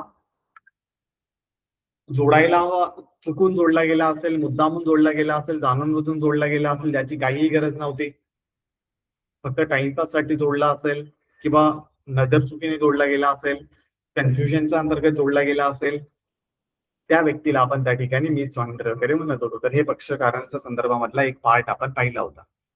या व्यतिरिक्त ह्या सेम सिच्युएशन मध्ये इंटेलिजंट पर्सन वाला पार्ट पाहिलेला, ज्यामध्ये हा व्यक्ती जो काही आहे तो कोर्ट फीस वगैरे भरण्यास असमर्थ असेल, हा कोर्टच्या मदतीने त्या ठिकाणी जी काही फीस वगैरे असते ती कमी वगैरे करून त्याची केस वगैरे लढण्यासाठी बऱ्याच वेळेस कोर्टच्या मदतीने, जसं की ॲमिकस क्युरीवाला एक पार्ट पाहिला आपण, न्यायालयीन मित्र किंवा जे लिगल एडचा सेल असतात त्यांच्या मदतीने, सरकारी वकिलांच्या मदतीने तो केस वगैरे त्या ठिकाणी लढू शकतो. हा पण एक आपण पार्ट पाहिला होता. हा एक पार्ट आपण पाहिला सगळ्या पक्षकारांच्या बाबतीत. त्यानंतर आपण कंटिन्यू करायचा प्रयत्न केला होता फॉर द नेक्स्ट पार्ट. या नेक्स्ट पार्ट मध्ये आपण बघायचा प्रयत्न केलेला ज्युरिस्डिक्शनच्या संदर्भातल्या केसेस. ज्युरिस्डिक्शन मध्ये मग आपण इनडेप्थ मध्ये बऱ्यापैकी गोष्टी वगैरे पाहिल्या. ज्या बऱ्यापैकी गोष्टींमध्ये आपण इनडेप्थ मध्ये ज्युरिस्डिक्शन वाला पार्ट पाहिलेला, टाईप ऑफ ज्युरिस्डिक्शन पाहिलेले, त्या टाईप ऑफ ज्युरिस्डिक्शन व्यतिरिक्त आपण त्या सिच्युएशन मध्ये बघायचा प्रयत्न केलेला की कशा प्रकारे हे आपल्या समोर वेगळे वेगळे कोर्ट असणार आहेत on the basis of type. ज्यामध्ये पेक्युनरी ज्युरिस्डिक्शन पाहिलं आपण, पैशाच्या आधारावर तर आर्थिक आधारावर ज्युरिस्डिक्शन. या व्यतिरिक्त पुढच्या सिच्युएशन मध्ये आपण बघायचा प्रयत्न केलेला, ज्यामध्ये आपण हे समजून घेण्याचा प्रयत्न केलेला की कशा प्रकारे या सिच्युएशन मध्ये आपल्यासाठी एरिया वाईज ज्युरिस्डिक्शन होतं, फंक्शन वाईज ज्युरिस्डिक्शन होतं, आणि या सगळ्या ज्युरिस्डिक्शनला आपण बघायचा तेव्हा प्रयत्न केलेला. त्यावेळेस आपल्याला हे सुद्धा लक्षात आलेलं की बाबा कोर्ट व्यतिरिक्त डिफरंट काइंड ऑफ ट्रायब्युनल सुद्धा असतात. या व्यतिरिक्त त्याचे एक लिस्ट आपण पाहिलेली. यासोबतच आपण टाईप ऑफ ज्युरिस्डिक्शन वाला पार्ट जेव्हा पाहिलेला त्या सिच्युएशन मध्ये, allow me a second, supreme court, high court, district court, lower court यांचं सगळं सिक्वेन्स पाहिलेले, त्यांना किती रुपयापर्यंतचे अधिकार असतात, या सगळ्या गोष्टी आपण आतापर्यंत पाहिल्या. I am just scrolling it down, जेणेकरून आपण या सगळ्या गोष्टी पाहिल्याच आहे, त्यामुळे पुन्हा यांना एक्सप्लेन करायची तेवढी गरज नाहीये. ठीक आहे. या गोष्टी झाल्यानंतर we gone through the important part. जो इम्पॉर्टंट पार्ट होता आपल्यासाठी, ज्याला आपण म्हणत होतो कोर्ट फीज ऍक्ट वगैरे.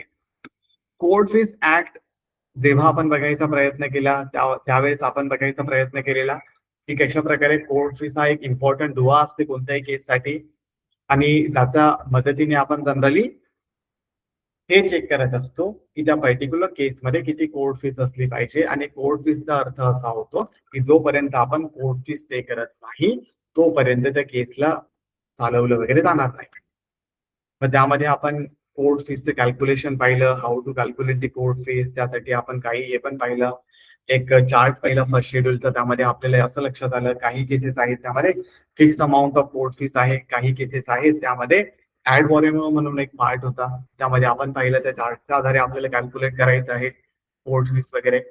या कोर्ट फीस व्यतिरिक्त आपण पुढे बघायचा प्रयत्न केलेला की कोर्ट फीस आपण कशासाठी कॅल्क्युलेट करतो. आपण यासाठी कॅल्क्युलेट करतो की बाबा कोर्टमध्ये आपण तेवढी फीस पे करू शकू. पण तेवढी फीस आपल्याला का पे करायची, कारण की तेवढी प्रॉपर्टी त्या केसमध्ये इन्व्हॉल्व आहे. मग त्या प्रॉपर्टी जी काही इन्व्हॉल्व आहे त्याचं व्हॅल्युएशन कशा प्रकारे करावं, त्यासाठी आपण सूट्स ऑफ व्हॅल्युएशन ऍक्ट पाहिलेला. त्यामधला सेक्शन 5 वाला जो काही पार्ट होता त्यामध्ये आपण बऱ्यापैकी गोष्टी पाहिलेल्या. 6 वाला पार्ट मध्ये बऱ्यापैकी गोष्टी पाहिलेल्या, टाईप ऑफ केसेस पाहिलेल्या. तर ह्या सगळ्या एक पार्ट आपण कव्हर केलाय. या सोबतच हे जेव्हा आपण मूव्ह ऑन करायचा प्रयत्न केला त्यानंतर आपण यामध्ये बघायचा प्रयत्न केलेला की जे काही लिगल नोटीस वाला पार्ट होता तो लिगल नोटीस वाला पार्ट मग आपण या ठिकाणी स्टार्ट वगैरे केलेला. मग या लिगल नोटीस वाला पार्ट मध्ये आपण इम्पॉर्टन्स पार्ट कव्हर केलेले की कशा प्रकारे लिगल नोटीस वगैरे असणार आहे, कशा प्रकारे त्याचा रिप्लाय वगैरे असणार आहे. या व्यतिरिक्त मेजर कंटेंट काय असणार आहे पर्टिक्युलर लिगल नोटीसचा, या सगळ्या गोष्टी आपण व्यवस्थितपणे पाहिल्या, इन डेप्थ मध्ये बघायचा प्रयत्न केला. तो this are the particular scenario. आणि या सगळ्या सिनेरिओ झाल्यानंतर मागच्या सेशन पासून आपण हे बघायचा प्रयत्न करत होतो की कशा प्रकारे वकालतनामा असणार आहे, कशा प्रकारे मेमो ऑफ ॲपिरन्स असणार आहे, कशा प्रकारे मुखत्यार पत्र असणार आहे. आणि आजच्या सेशन मध्ये आपण बघायचा प्रयत्न केला सेल्फ रिप्रेझेंटेशनचा पार्ट. आणि अशा प्रकारे या सगळ्या गोष्टींचं कलेक्शन आपल्याकडे आलंय आता. आणि या सगळ्या कलेक्शनच्या बेसवरच आता आपल्याला उद्या काही मेजर गोष्टी बघायच्या असणार आहे उद्याच्या सेशनमध्ये, ज्यामध्ये आपण टाईप ऑफ सिव्हिल केसेस पाहणार आहोत. टाईप ऑफ सिव्हिल केसेस मध्ये बऱ्यापैकी लिस्ट आहे, त्या टाईपला आपण बघायचा प्रयत्न करू. त्या टाईपला पाहिल्यानंतर आपल्याला हे लक्षात येईल की कोणत्या कोणत्या केसेस असतात, कोणत्या ऍक्टच्या अंतर्गत त्या दाखल होतात आणि त्या कोणत्या कोर्ट वगैरे मध्ये दाखल केल्या गेल्या पाहिजे. मग त्यामध्ये पहिली मोठी लिस्ट आहे, त्या टाईप ऑफ केसेस आपण बघायचा प्रयत्न करू, त्यावर आपण डिस्कशन करायचा प्रयत्न करू. म्हणजे उद्याच्या सेशन नंतर तुमचं एवढं तरी क्लिअर होईल की कोणत्या व्यक्तीचे कोणते अधिकार त्याला हवे होते आणि त्या अधिकारांना आपण कोणत्या कोर्टमधून कोणत्या ऍक्टच्या कोणत्या सेक्शनचा अंतर्गत घेऊ शकतो. बट अगेन या ठिकाणी एक गोष्ट लक्षात ठेवायची आहे, फक्त उद्याचं सेशन अटेंड करून ह्या सगळ्या गोष्टी क्लिअर होणार नाहीये. फक्त कोणत्या ऍक्ट मध्ये कोणत्या कोर्टमध्ये जाऊन कोणता सेक्शन आहे एवढं करून चालणार नाहीये. तुम्हाला त्या पर्टिक्युलर ऍक्टचा पर्सनल अभ्यास सुद्धा करणं तेवढंच महत्वाचं असणार आहे. जसं की समजा आपण एक उदाहरण जर या ठिकाणी घेतलं, जसं की आता आपल्याला पक्षकारांबद्दल माहिती आहे, कोर्ट फीस बद्दल माहिती आहे, व्हॅल्युएशन ऑफ सूट बद्दल माहिती आहे, त्या व्यतिरिक्त कोर्टच्या ज्युरिस्डिक्शन बद्दल माहिती आहे, वकालतनामा, memo of appearance, power of attorney, next friend, guardian, self representation, या सर्वांबद्दल माहिती आहे. बट तरी सुद्धा आपल्याला एखादा सेक्शन कोणत्या कायद्यामधला, त्याबद्दल कोणत्या संकल्पना आहेत, काय एक्सप्लेनेशन आहे त्या कायद्याचं, हे सुद्धा तुम्हाला तेवढंच महत्वाचं आहे या सगळ्या प्रोसिजरल लॉ सोबत अभ्यास करणं. म्हणजे तुम्ही सिव्हिल क्लिअर केला, सिव्हिल प्रोसिजर जर क्लिअर केली तर सिव्हिल तऱ्हेच्या कोणत्याही केसेस तुम्ही आरामात त्याच्या प्रोसिजरल लॉ बद्दल जर माहिती घेतली तर तुम्ही आरामात हँडल करू शकता. सिव्हिल मध्ये मग फॅमिली मॅटर झाले ते सिव्हिल इन नेचरचेच असतात. या व्यतिरिक्त ट्रायब्युनलचे मॅटर झाले ते सुद्धा सिव्हिल इन नेचरचे असतात. Many more things will be there. तो this are the particular part जे आपण आतापर्यंत क्लिअर केले. उद्याच्या सेशन मध्ये आपण टाईप ऑफ केसेस कडे वळू. आजच्या सेशनच्या संदर्भामधले जर तुमचे काही प्रश्न असले तर तुम्ही विचारू शकता आणि नाहीतर आपण उद्या कंटिन्यू करण्याचा प्रयत्न करू. उद्याचं सेशन इम्पॉर्टंट असणार आहे कारण की बऱ्यापैकी गोष्टी तुमच्या क्लिअर होतील. म्हणजे शुक्रवार, शनिवार, रविवार जेव्हाही तुम्हाला सुट्टी असेल त्यावेळेस सगळा मामला जो काही आहे तो क्लिअर करून ठेवायचा आणि मग मंडे पासून आपण इन्स्टिट्यूशन ऑफ सूट कडे जाण्याचा प्रयत्न करू, ज्यामध्ये आपल्याला ड्राफ्टिंगचा सुद्धा पार्ट कव्हर करायचा असणार आहे फॉर द दावा दाखल करण्याच्या संदर्भामधला पार्ट. मग त्यामध्ये कोणते टाईप ऑफ डॉक्युमेंट आपल्याला हवे आहेत तो एक पार्ट क्लिअर होईल. How to draft the suit for the plaint, त्यामध्ये मग ऑर्डर नंबर 4चा पार्ट एक क्लिअर होईल. त्यामध्ये ऑर्डर नंबर 6चा पार्ट क्लिअर होईल. ऑर्डर नंबर 6 व्यतिरिक्त 7 आणि 8 हे दोन्ही पार्ट सुद्धा त्या ठिकाणी क्लिअर होईल. पण एवढं समजून चालत नाही, ऑर्डर 4 किंवा 6, 7, 8 या व्यतिरिक्त प्रचंड नॉलेज आपल्याला असलं पाहिजे. जसं की फक्त दावा दाखल करायचं म्हटलं आपण की बाबा या पर्टिक्युलर सिच्युएशन मध्ये या व्यक्तीला दावा दाखल करायचा आहे, तर दावा दाखल करण्यासाठी फक्त ऑर्डर नंबर 4 वाला पार्ट जो काही आपण बघायचा प्रयत्न केलेला तोच फक्त गरजेचा आहे का, तर नाही. कोणत्या कोर्टमध्ये दावा दाखल करावं, हा पक्षकार आहे किंवा नाहीये, त्याचं व्हॅल्युएशन ऑफ सूट किती आहे, याने कोर्ट फीस किती पे करावी, हे सगळे मुद्दे असणारच आहे. Many more things will be there जे आपण उद्याच्या सेशन वगैरे मध्ये बघायचा प्रयत्न करू. ठीक आहे. If you have any question you can ask me now, otherwise आपण उद्या कंटिन्यू करू. ठीक आहे. ओके, तुमच्या काही मित्रांना जर जॉईन करायचं असेल तर ते कॅन जॉईन दी सेशन.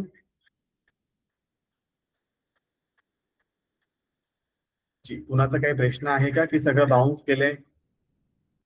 काहीच कळालं नाहीये. सचिनजी, श्रीकांतजी, यशवंतजी, निलेशजी, समजलंय. अनिकेतजी, मुझम्मिलजी, अनिकेतजी, हा सर समजले सर. काय अच्छा तुमचा खरंच काही प्रश्न नाहीये का, की तुम्हाला मला कधी कधी डाऊट वाटतो की बाबा समजलेलं काही कळतं की नाही का? नाहीतर मी त्याने बडबड करायची आणि तुम्ही सेशन फक्त नावापुरतं कम्प्लीट करायचं. उज्ज्वलाजी काही प्रश्न आहे का? नाही सर. ओके,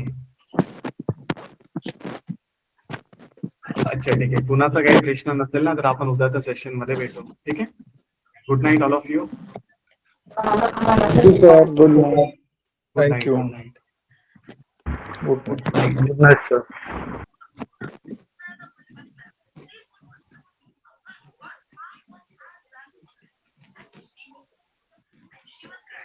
जी सर, निलेशजी बोला.